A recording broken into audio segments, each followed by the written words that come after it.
যীশু খ্ৰীষ্টৰ মণ্ডলীৰ যুগেৰে ঈশ্বৰৰ অনুগ্ৰহ ৰূপ ধন কেনেদৰে সকলোৰে আগত প্ৰদৰ্শিত হ'ব।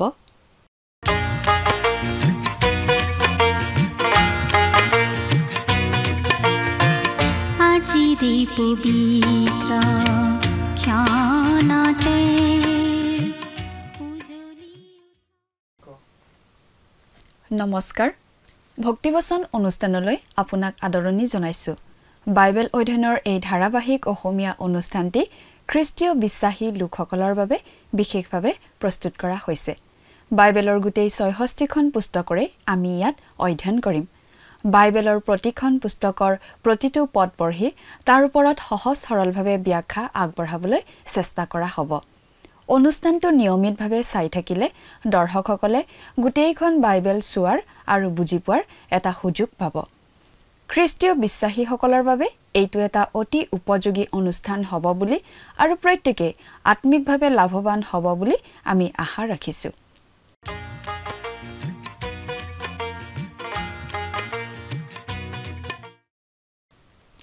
প্ৰিয় দৰ্শক, আমাৰ আগৰটো অনুষ্ঠান যদি আপুনি চাইছিল তেনেহ'লে আপোনাৰ নিশ্চয় মনত আছে যে আমি আগৰ অনুষ্ঠানত বাইবেলৰ পুৰণি নিয়ম খণ্ডৰ চলোমনৰ পৰম গীত নামৰ পুস্তকখনৰ ৫ নম্বৰ অধ্যায়ৰ ১০ৰ পৰা ১৬ নম্বৰ পদৰ ভিত্তিত আগবঢ়োৱা আলোচনা শুনিবলৈ পাইছিলোঁ। আজিৰ অনুষ্ঠানত আমি এই পৰম গীত পুস্তকখনৰ ৬ নম্বৰ অধ্যায়ৰ ভিত্তিত আগবঢ়োৱা আলোচনা শুনিবলৈ পাম। কইনাজনীয়ে তাইৰ প্ৰিয়ৰ বিষয়ে অতি ক্ষুদ্ৰ ক্ষুদ্ৰ কথাবোৰো বিশদভাৱে বৰ্ণনা কৰিছে। তাই তেওঁক খুব ভালদৰে চিনি পাইছিল। তাই তেওঁক অন্তৰংগভাৱে চিনি পাইছিল। আজি যদি আমি প্ৰভু যীশু খ্ৰীষ্টৰ বিষয়ে আন কাৰোবাক ক'ব লাগে তেনেহ'লে আমি তেওঁক ভালদৰে চিনি পাব লাগিব। কেৱল তেওঁ কোন সেইটো জনাটোৱেই নহয়, তেওঁৰ হৈ ভালদৰে ক'ব পৰাকৈ তেওঁক যথেষ্টভাৱে চিনি পাব লাগিব। আমি তেওঁৰ ব্যক্তিত্বৰ প্ৰতি উৎসাহ, উত্তেজনা, প্ৰেম আৰু উদ্যমেৰে ভৰা লোক হ'ব লাগিব। প্ৰভু যীশু কেৱল আজিৰ পৰা প্ৰায় ২০০০ বছৰ আগতে এই পৃথিৱীৰ বুকুত বিচৰণ কৰা যোচেফ আৰু মৰিয়মৰ পুত্ৰই আছিল নেকি? যিকোনো এজন মানুহৰ নিচিনাই আছিল নেকি তেওঁ? পাপীসকলৰ মুক্তিৰ বাবে কালবাৰী পাহাৰত ক্ৰুচৰ পৰা ছিটিকি অহা সেই তেজবোৰ কেৱল এজন সাধাৰণ মানুহৰ তেজ আছিল নেকি? যিকোনো চিন্তাশীল মানুহ এজনে সকলো কথা ভালদৰে বিবেচনা কৰি চোৱাৰ পাছত তেওঁক মোৰ প্ৰভু আৰু মোৰ ঈশ্বৰ বুলি নোকোৱাকৈ থাকিব পাৰেনে?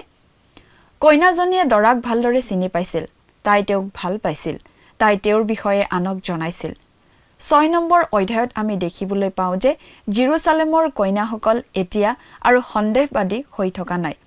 দৰাক বিচাৰি ফুৰা সেই কইনাৰ লগত গৈ তেওঁক বিচাৰি উলিয়াবলৈ সহায় কৰিবলৈ জেৰুচালেমৰ কইনাসকল এতিয়া ইচ্ছুক। কইনাই যাৰ বিষয়ে কৈ আছে তেওঁক তেওঁলোকে চাব বিচাৰে।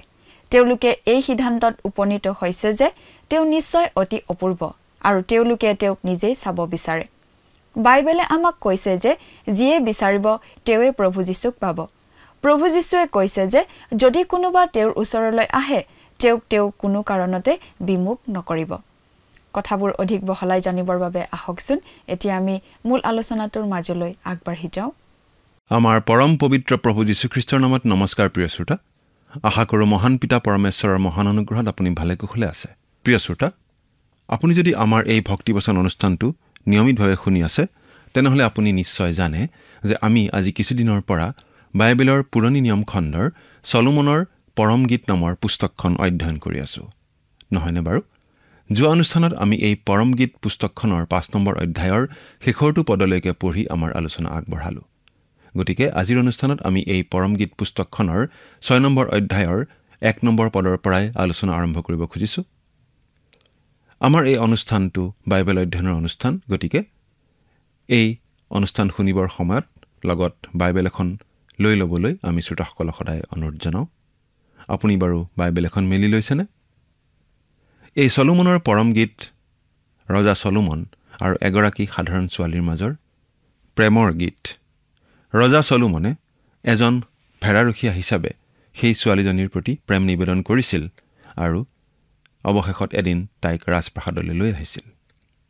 চলোমন ৰজা আৰু সেই চুলেমিয়া ছোৱালীজনীৰ প্ৰেমৰ মাজেৰে আচলতে প্ৰভু যীশুখ্ৰীষ্ট আৰু তেওঁৰ বিশ্বাসী খ্ৰীষ্টীয় লোকসকল অৰ্থাৎ খ্ৰীষ্টীয় মণ্ডলীৰ মাজত যি প্ৰেম, যি ভালপোৱা, সেই কথা প্ৰকাশ কৰা হৈছে। প্ৰভু যীশু আৰু খ্ৰীষ্টীয় মণ্ডলীৰ মাজৰ প্ৰেম, সহভাগিতা কেনে গভীৰ হ'ব লাগে আৰু হ'ব পাৰে, তাৰ মনোমোহা আকৰ্ষণীয় ছবি আমি এই গীতকেইটাৰ মাজেদি পাওঁ। আমি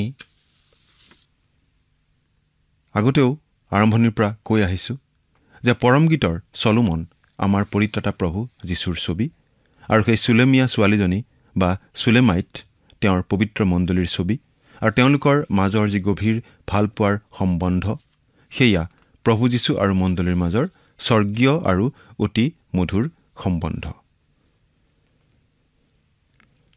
ব্যক্তিগত হিচাপে এইটো সত্য ঘটনাৰূপে হ'লেও বিশ্বাস কৰিব পাৰোঁ, নাইবা পবিত্ৰ আত্মাৰ দ্বাৰাই পৰিচালিত হৈ মণ্ডলীক শিক্ষা দিবলৈ ৰজা চলোমনে এনে গীত ৰচনা কৰা বুলি ক'লেও আমি মানি ল'ব পাৰোঁ। নাইবা যদি কোৱা হয় যে ঈশ্বৰে চলোমনক সপোন এটা দেখা পাবলৈ দি সেই সপোনটোকেই পৰম গীতৰ ৰূপত লিপিবদ্ধ কৰোৱাইছে, মই হ'লে তাকো বিশ্বাস কৰিবলৈ সাজু আছোঁ। কাৰণ এই পৰম গীতটো এটা সত্য ঘটনাৰ নে চলোমনৰ এখন লিখনিৰ বৰ্ণনা, সেইটো আচল কথা নহয়। আচল কথাটো হৈছে পুস্তকখনে প্ৰভু যীশুখ্ৰীষ্ট আৰু মণ্ডলীৰ মাজৰ যিটো সম্বন্ধ আৰু মণ্ডলীৰ কৰ্তব্য কামৰ ছবি স্পষ্ট আৰু সুন্দৰৰূপে দাঙি ধৰিছে। বৰ সুন্দৰ পুস্তকৰ বৰ সুন্দৰ শিক্ষা। প্ৰিয় শ্ৰোতা, এই পুস্তকখন অধ্যয়ন কৰোঁতে দূৰ অতীতলৈ আমাৰ মনটো উৰা মাৰি গৈছিল। সেই ঠাইলৈ, সেই ঘটনা আৰু ব্যক্তিবিলাকৰ ওচৰলৈ, যি ঠাইত যেনেকুৱা ঘটনাই আৰু যিসকল ব্যক্তিৰ সংগই আমাক ডাকি ডাকি ক'লা কৰিবলৈ লৈছিল। পাপ সূৰ্যৰ তাপে আমাক ডাকি ক'লা কৰিবলৈ ধৰোঁতে প্ৰভু যীশুৱে আমাক তেওঁৰ অন্তঃপুৰলৈ বাৰে বাৰে লৈ আহিছিল আৰু আশ্ৰয় দান কৰিছিল, যেন পাপ সূৰ্যই আমাক আৰু ডাকিব নোৱাৰে। আৰু এনে প্ৰেমময় হৈছে আমাৰ পৰিত্ৰাতা প্ৰভু যীশুখ্ৰীষ্ট। আমি তেওঁক প্ৰথমতে ভাল পোৱা নাছিলোঁ, তেওঁৱেইহে আমাক প্ৰথমতে ভাল পাইছিল। সূৰ্যৰ ডাকত ক'লা হৈ পৰিও আমাৰহে যোৱাৰ গৰজ যদিও ক'তা, আমিতো প্ৰথমতে তেওঁৰ গুৰিলৈ যোৱা নাই, তেওঁহে প্ৰথমতে আমাৰ গুৰিলৈ আহিল। তেওঁ আমাক ইমানেই প্ৰেম কৰিলে যে তেওঁৱেই আগভাগ লৈ এই পৃথিৱীলৈ নামি আহিল আৰু আমাক পাপৰ পৰা বচাবলৈ, আমাৰ পাপৰ প্ৰায়চিত্ত কৰিবলৈ নিজৰ প্ৰাণ ক্ৰুচৰ ওপৰত অৰ্পণ কৰিলে। ইমান প্ৰেমময় তেওঁ চাৰোনৰ গোলাপপাহ হৈও ভৈয়ামৰ নম্ৰ নিশ্চ তেওঁ এপাহি লিলি ফুল হ'ল আৰু ক্ৰুচত নিজৰ প্ৰাণ দিলে আমাৰ দৰে অধমৰ মংগলৰ বাবে। বাইবেলৰ বহু পুস্তকৰ অধ্যয়নৰ ফলত নতুন নতুন শিক্ষাৰ উদ্ঘাটনত বিস্মিত হৈছিলোঁ, অজান আনন্দত আনন্দিত হৈছিলোঁ। প্ৰভুৰ বচনৰ অধ্যয়নে মোৰ আত্মিক জীৱনৰ পাপ কালিমাৰ কিছুমান দাগ মুচি পেলাইছিল, কিছুমান অন্ধকাৰ দূৰ কৰিছিল। কোনো পুস্তকৰ অধ্যয়নে মোৰ বন্ধ চকু মুকলি কৰিছিল আৰু কোনো পুস্তকৰ অধ্যয়নে মোৰ বোবা মুখখন মেল খুৱাইছিল। এনেকি এখন পুস্তকৰ অধ্যয়নে মোৰ জীৱনৰ কাৰণে একোটা সিদ্ধান্ত লোৱাৰ বিস্তৰ প্ৰেৰণা যোগাইছে। কিন্তু প্ৰিয় শ্ৰোতা, এই পৰমগীত পুস্তকখনৰ অধ্যয়নে বৰকৈ নহ'লেও সামান্যভাৱে হ'লেও মোক কিবা ভাবুক কৰি তোলা যেন উপলব্ধি কৰিছোঁ। খ্ৰীষ্ট আৰু মণ্ডলীৰ সম্বন্ধৰ বিষয়টো আগৰে পৰা কিছু জানিলেও এতিয়া যেন খ্ৰীষ্টক প্ৰথমবাৰৰ বাবে বাৰে বাৰে বেলেগ ৰূপত দেখিবলৈ পাইছোঁ। সঁচা অৰ্থত আন্তৰিকতাৰে তেওঁৰ সৈতে গভীৰ প্ৰেমত পৰিব নোৱাৰাৰ দোষী বিবেক এটা অন্তৰত তুলি ল'বলগীয়া হোৱা যেন উপলব্ধি হৈছে। মণ্ডলীয়ে যদি ভালটো কৰিব পৰা নাই, তেন্তে ময়েই কৰিব পৰা নাই, এনে উপলব্ধি হৈছে। কাৰণ মণ্ডলী মানে যদি মই নহওঁ, মণ্ডলী মানেনো কোন? এয়া কথাবোৰ কিবা ভাবুকে বা পগলাই কোৱা যেন লাগিছে চাগে। হয় প্ৰিয় শ্ৰোতা, সুখে সন্তোষে নিশ্চিন্তে থকা মনটোক এই পুস্তকখনৰ অধ্যয়নে কিছু গণ্ডগোল লগাই দিয়াৰ উপলব্ধি কৰিছোঁ। আপোনাৰো মোৰ নিচিনা কিবা হৈছে নেকি লিখিবচোন, কাৰণ জানিবৰ বৰ ইচ্ছা যায়। এই 6 নম্বৰ অধ্যায়ৰ 1 নম্বৰ পদত এতিয়া আমি দেখা পাওঁ যে জেৰুজালেমৰ জীয়ৰীবিলাকৰ চুলেমাইটৰ প্ৰতি মন সলনি হৈছিল। আগৰ নিন্দা কৰা বা অসহযোগ কৰাৰ মনোভাৱ নোহোৱা হৈছে। এতিয়া তাইৰ কষ্টৰ সহভাগী হৈ তেওঁলোকেও তাইৰ সৈতে তাইৰ প্ৰাণপ্ৰিয়ক বিচাৰি যাবলৈ প্ৰস্তুত হৈছে।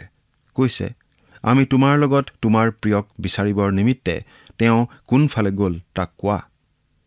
মণ্ডলীৰ ছবি চুলেমাইটৰ এই কাৰ্যই অতি মন আকৰ্ষক যে প্ৰিয়ক বিচাৰিবলৈ এৰি দিয়া নাই। মানুহৰ ইটিকিং, এনেকি প্ৰহৰীৰ প্ৰহাৰ আৰু বস্ত্ৰ লুটৰ নিচিনা বিপদ বিঘিনিকো নেওচি প্ৰিয়ক নাপায় মানলৈকে বিচাৰিবলৈ এৰা নাই। মণ্ডলী অৰ্থাৎ আপোনাৰ আৰু মোৰো এই স্বৰ্গীয় আচৰণটো থকাহেঁতেন আজি কিমান ভাল কথা হ'লহেঁতেন। নাপায় মানলৈকে বিচৰা এই আচৰণটো দায়িত্বৰ খাতিৰত আনুষ্ঠানিক ৰূপেও পালন কৰিব পাৰি, কিন্তু তাত আন্তৰিকতা নাথাকিব, শক্তি নাথাকিব। চুলেমাইটে দায়িত্বৰ খাতিৰত বিচৰা নাছিল, নাইবা কাৰোবাৰ আদেশ বা ভয়তো প্ৰিয়জনক বিচৰা নাছিল। কিন্তু প্ৰিয়াজনীয়ে প্ৰিয়জনক বিচাৰিছিল অদম্য, উগ্ৰ আৰু প্ৰবল ভালপোৱাৰ তাৰণাত। এনে ভালপোৱাৰ তাৰণাত প্ৰিয়জনৰ অনুপস্থিতিত আপোনাৰ টোপনি নাহিব। ভোক পিয়াহবোৰ অৰ্থহীন হৈ যাব। উৎকণ্ঠা, সন্দেহ, ভয় আৰু কিছুমান আপদীয়া চিন্তাই আপোনাৰ লগৰ লগৰীয়া যেন হ'ব। ভালপোৱা প্ৰিয় শ্ৰোতা, ভালপোৱাৰ সমান ডাঙৰ যাদু, ডাঙৰ ৰহস্য আৰু শক্তিশালী বিষয় পৃথিৱীত একোৱেই নাই। প্ৰভুৰ প্ৰতি মণ্ডলীক অৰ্থাৎ বিশ্বাসকাৰী ৰূপে আপোনাক আৰু মোক আজি গোটেই বিশ্বাসকাৰীসকলকে সেইটোকেই লাগিছিল, সেই ভালপোৱাটোকেই লাগিছিল। ভালপোৱাৰ তাৰণাত ইচাত বিচাতকৈ থাকিবলগীয়া ভালপোৱাৰ আজি প্ৰয়োজন হৈছে।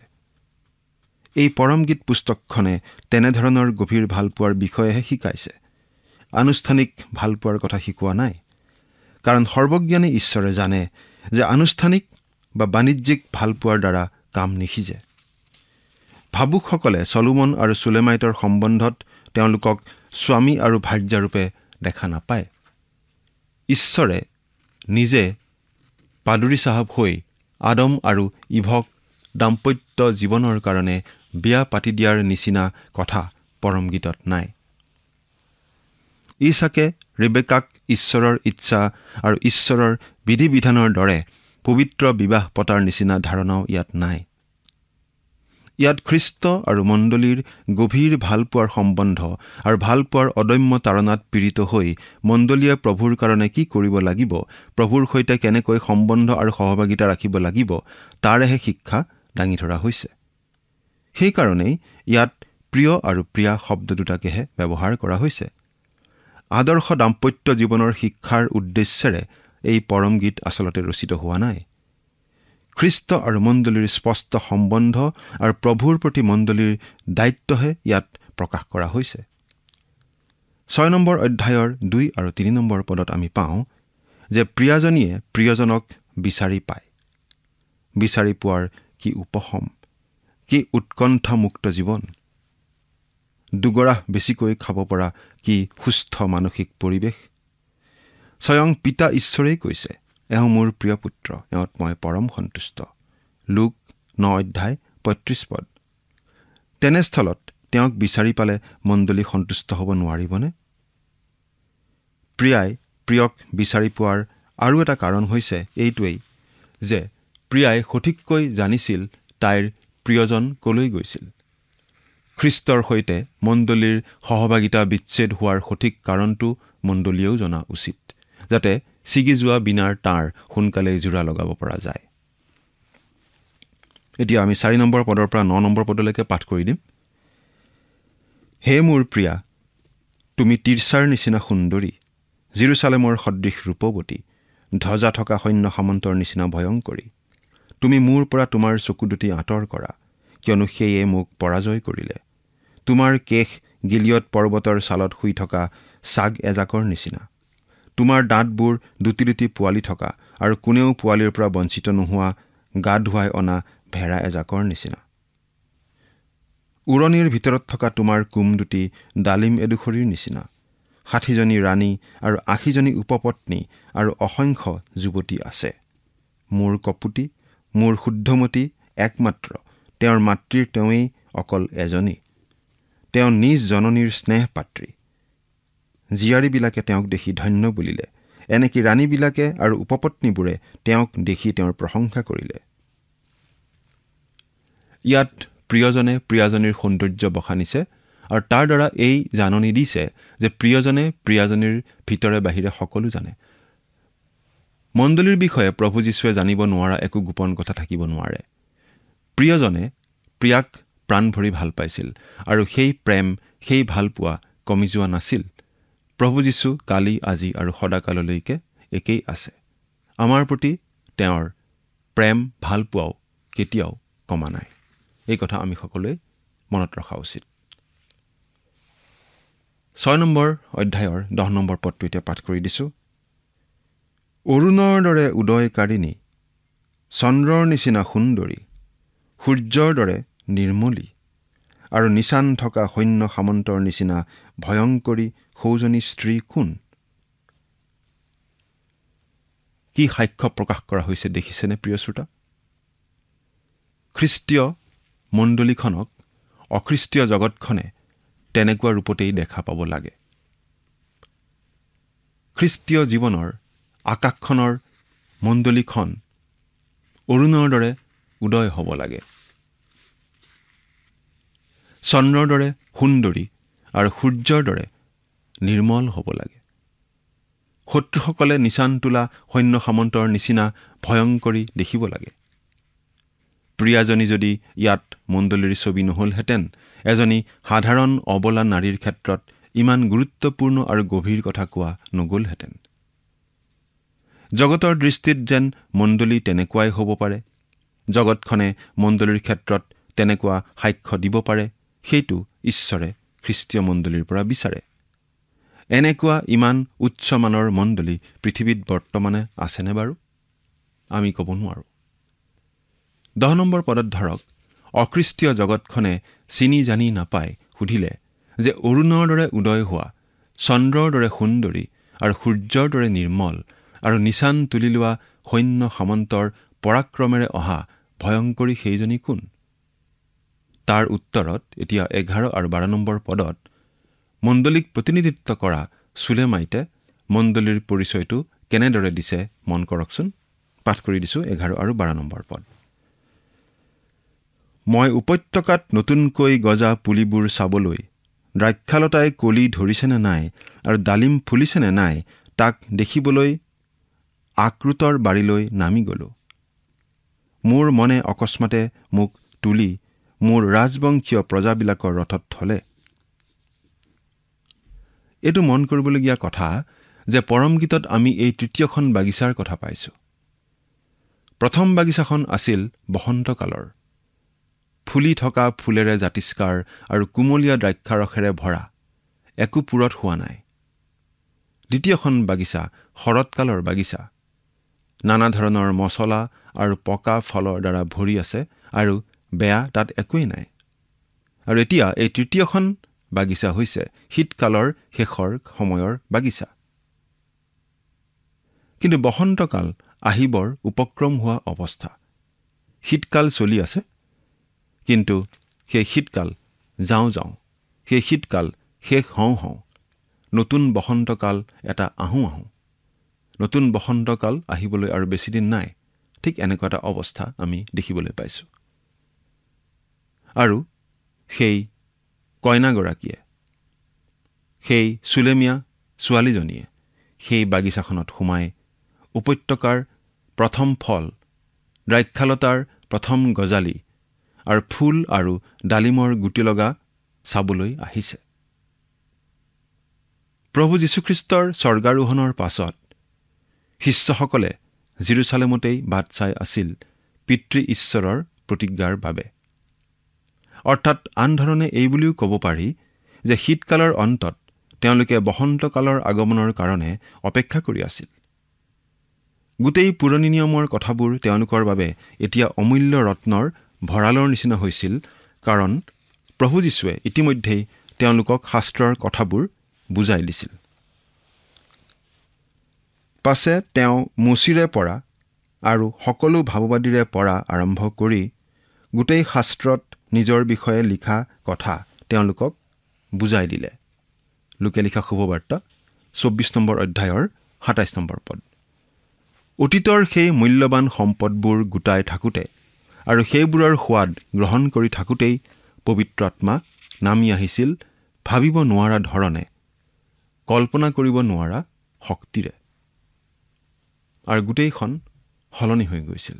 তেওঁলোকৰ জীৱন, গোটেই পৰিস্থিতি আৰু তেওঁলোকৰ যোগেৰে আচলতে গোটেই পৃথিৱীখনেই সলনি কৰি পেলাইছিল ঈশ্বৰে সেই পবিত্ৰ আত্মাৰ শক্তিৰে।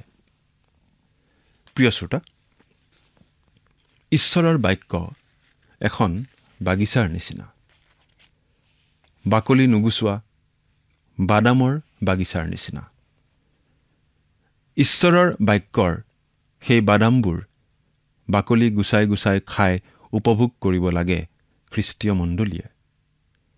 অৰ্থাৎ প্ৰতিজন খ্ৰীষ্টীয় বিশ্বাসীয়ে ঈশ্বৰৰ বাক্য উপভোগ কৰিব লাগে। প্ৰভু যীশুখ্ৰীষ্টৰ সেইটোৱেই ইচ্ছা। কিন্তু সেই ঈশ্বৰৰ বাক্য উপভোগ কৰিবলৈ বাদামৰ বাকলি গুচোৱাৰ নিচিনাকৈ প্ৰতিজন খ্ৰীষ্টীয় বিশ্বাসীয়েও আগ্ৰহ কৰিব লাগিব, অলপ হ'লেও কষ্ট কৰিব লাগিব। এতিয়া 13 নম্বৰ পদত আমি পুনৰ পাওঁ সেই জেৰুজালেমৰ জীয়াৰীহঁতে চুলেমাইট অৰ্থাৎ সেই চুলেমীয়া ছোৱালীজনীৰ সৈতে কথা বতৰা হোৱাৰ কথা। সেই জেৰুজালেমৰ জীয়াৰীহঁতে প্ৰথমতে সেই চুলেমীয়া ছোৱালীজনীক প্ৰশ্ন কৰিছিল যে তোমাৰ প্ৰিয়নো কিয় ইমান প্ৰিয়? আন প্ৰিয়তকৈ তোমাৰ প্ৰিয় কিহতনো বেলেগ? তেওঁতনো কি বিশেষত্ব আছে? অলপ ঠাট্টাৰ সুৰেৰে, অলপ উপলুঙা ইটিকিঙৰ ভাৱেৰে তেওঁলোকে সেই কথা সুধিছিল। কিন্তু এতিয়া সেই জেৰুজালেমৰ জীয়াৰীহঁতৰ মনোভাৱ সলনি হোৱা আমি দেখিবলৈ পাইছোঁ। কাৰণ সেই চুলেমীয়া ছোৱালীজনীয়ে অতি দৃঢ়ভাৱে, অতি স্পষ্টভাৱে, অতি আৱেগিকভাৱে তাইৰ প্ৰিয়ৰ গুণ বৰ্ণনা কৰিছে। আৰু সেই বিষয়ে আমি ইতিমধ্যে আগৰ পাঠত আলোচনা কৰি আহিছোঁ। আৰু এতিয়া আমি দেখিবলৈ পাওঁ যে জেৰুজালেমৰ সেই জীয়াৰীহঁতে এতিয়া আৰু তেওঁক উপলুঙা কৰা নাই, অৱজ্ঞাৰ মনোভাৱ দেখুওৱা নাই, কিন্তু তেওঁলোকে সেই দৰাক চোৱাৰ ইচ্ছা প্ৰকাশ কৰিছে। কিন্তু সেই চুলেমাইতে যি ধৰণে তেওঁলোকক উত্তৰ দিছে তাৰ পৰা এনেকুৱা এটা ধাৰণা হয় যে জেৰুজালেমৰ জীয়াৰীহঁতৰ কথাত আচলতে কোনো আন্তৰিকতা নাছিল। চুলেমাইতে হয়তো সেই কথা গম পাইছিল, বা সেই কথা উপলব্ধি কৰিছিল, বা সেই কথা হয়তো অনুমান কৰিছিল, আৰু সেয়েহে তেনেকুৱা ধৰণেৰে উত্তৰ দিছিল। চুলেমাইতেনো কেনেকুৱা উত্তৰ দিছিল আহক আমি 13 নম্বৰ পদত চাওঁ। হে চুলম্মিত, উলটি আহা, উলটি আহা, উলটি আহা, উলটি আহা, আমি তোমাক চাওঁ। মহানৈমৰ নাচৰ দৰে তোমালোকে চুলম্মিতক কিয় চাবা? এই কথা কোৱা হৈছে যে খ্ৰীষ্টীয় মণ্ডলী অৰ্থাৎ খ্ৰীষ্টৰ বিশ্বাসীসকলৰ যি সমষ্টি, তেওঁলোকৰ যোগেদি আচলতে ঈশ্বৰৰ চিৰস্থায়ী অনুগ্ৰহ প্ৰকাশ পাইছে, আৰু সেই অনুগ্ৰহ খ্ৰীষ্টীয় মণ্ডলীৰ যোগেদি জগতৰ আগত প্ৰদৰ্শিত হৈছে। ইফিচিয়া 2 নম্বৰ অধ্যায়ৰ 7 নম্বৰ পদত এনেদৰে আছে, এই কাৰণে খ্ৰীষ্ট যীশুত তেওঁৱে সৈতে আমাক তুলিলে আৰু স্বৰ্গীয় ঠাইবোৰত বহুৱালে। গোটেই সৃষ্ট জগতখনেই আমাক অৰ্থাৎ খ্ৰীষ্টীয় বিশ্বাসীৰ সমষ্টি অৰ্থাৎ খ্ৰীষ্টীয় মণ্ডলীক দেখিব। আমি কোনেও আচলতে তাত স্থান পোৱাৰ উপযুক্ত নহয়, কিন্তু আমি তাত স্থান পাম কাৰণ আমি খ্ৰীষ্টত আছোঁ।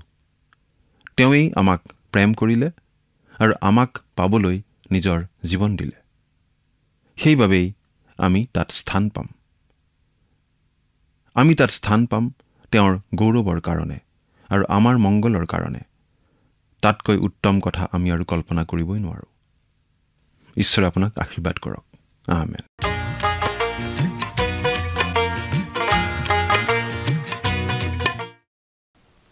আমি অলপ চিন্তা কৰি চালেই এইদৰে ক'ব পাৰোঁ যে খ্ৰীষ্টৰ কইনা অৰ্থাৎ খ্ৰীষ্টীয় মণ্ডলীৰ যুগেৰে যুগ যুগ ধৰি ঈশ্বৰৰ অনুগ্ৰহৰ প্ৰদৰ্শন হৈ থাকিব। পিতৃ ঈশ্বৰে খ্ৰীষ্ট যীশুৰ দ্বাৰাই আমাৰ প্ৰতি কৰা দয়াৰ যুগেৰে নিজৰ উপচি পৰা অনুগ্ৰহ ৰূপ ধন প্ৰদৰ্শন কৰিছে। তেওঁ সৃষ্টি কৰা এই বিশ্ব ব্ৰহ্মাণ্ডৰ সকলোৱে এদিন খ্ৰীষ্টীয় মণ্ডলীক চাব আৰু ঈশ্বৰৰ অনুগ্ৰহৰ কথাটো বুজি পাই ঈশ্বৰৰ প্ৰশংসা কৰিব। আমাৰ কোনোৱে স্বৰ্গত থকাৰ যোগ্য নহয়, কিন্তু আমি খ্ৰীষ্টত থকাৰ বাবে তাত থাকিবলৈ ওলাইছোঁ। কাৰণ তেওঁ আমাক প্ৰেম কৰিলে আৰু আমাৰ বাবে নিজকে সমৰ্পণ কৰিলে। আমি তেওঁৰ মহিমাৰ বাবে আৰু আমাৰ মংগলৰ বাবে তাত থাকিম। ইয়াতকৈ ভাল কিবা থাকিব পাৰে বুলি আমি ভাবিব নোৱাৰোঁ। আজিলৈ আমাৰ অনুষ্ঠানটো ইমানতে সামৰণি মাৰিব খুজিছোঁ। পৰৱৰ্তী অনুষ্ঠানত আপোনালোকক পুনৰ লগ পোৱাৰ আশা ৰাখিছোঁ। সামৰণি মৰাৰ আগতে আহকচোন আমি খন্তেক প্ৰাৰ্থনাত মূৰ্ণত কৰোঁ হওক। স্বৰ্গত থকা অতি মৰমীয়াল দয়ালু পিতৃ ঈশ্বৰ, প্ৰভু তোমাক ধন্যবাদ দিছোঁ। তোমাৰ প্ৰেম, তোমাৰ অনুগ্ৰহেৰে তুমি আমাক আটাইকে পৰিপূৰ্ণ কৰাৰ বাবে।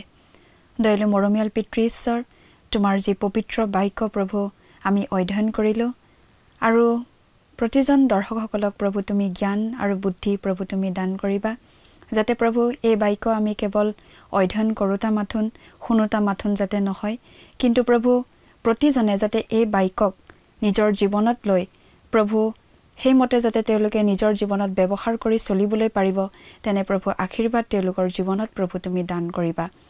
এই সকলো যাচনা মহান ত্ৰাণকৰ্তা প্ৰভু যীশুখ্ৰীষ্টৰ নামত অৰ্পণ কৰিলোঁ। আমেন।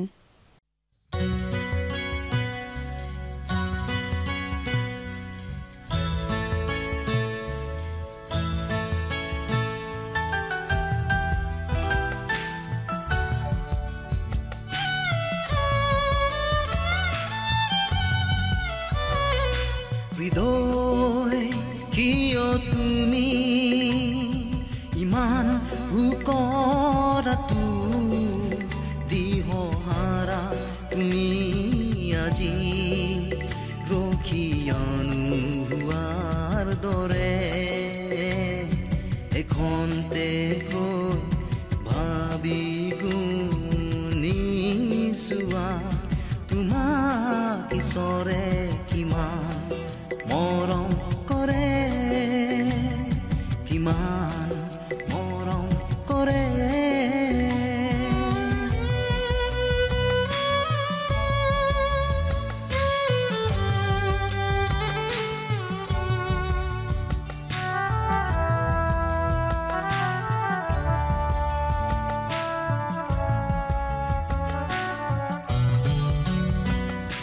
হৃদয় কিয় তুমি ইমান সুকদাটো দিহহাৰা তুমি আজি ৰখিয়ানো হোৱাৰ দৰে